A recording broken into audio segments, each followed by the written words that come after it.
Hello and welcome back to the channel. My name is Tom and today we're talking about my Grail watch.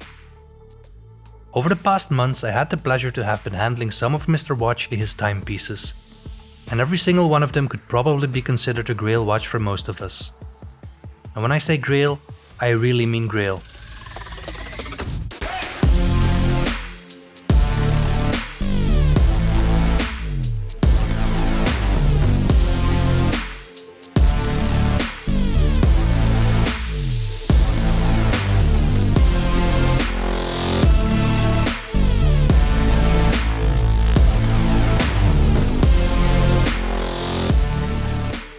Before we start, I'd like to thank Mr. Watchley for letting me get hands-on with my Grail watch, his personal Lange Söhne Lange One Darth. Mr. Watchley offers a curated collection of rare and pre-owned watches. So of all these watches, why the Lange One? Well, before we dive into that, let me introduce you to this one. Lange Söhne is based in Glashütte, Germany, and to me it represents the top of watchmaking. The Lange One model was introduced in the early 90s, with this particular reference, the Darth, produced between 1999 and 2006. This reference has a 38.5 platinum case that sits just 9.9mm high and has a lug-to-lug of 46.9mm. The Darth got his nickname for the stealthy monochromatic appearance, the black on black on the dial and unusual white on black date disc. It has a hand-wound movement with a 72-hour power reserve that is historically based on the gear train from the GLC caliber 822, and the movement can be admired via the exhibition case back.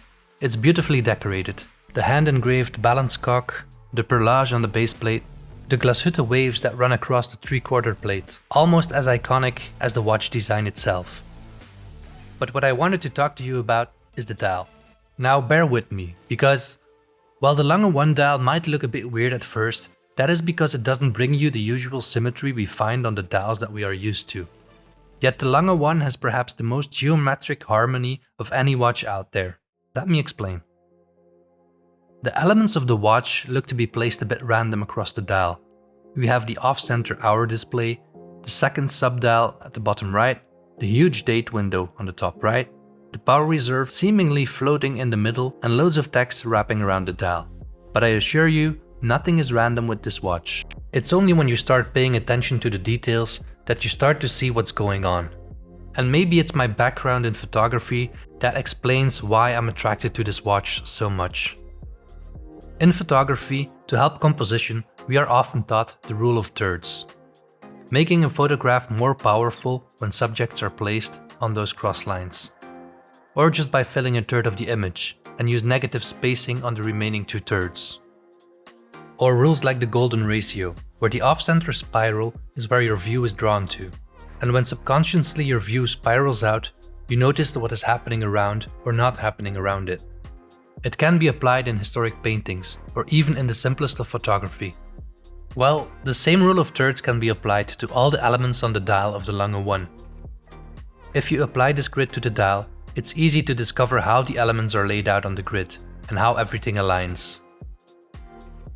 One thing that blew my mind is that if you connect the center of the date window with the center pinion of the hour and minute hand and the center of the seconds hand, it forms a perfect triangle, where the power reserve also intersects in the middle of one of the bases of the triangle. If we apply the golden ratio to the dial, well, to me, it's just the purest form of art.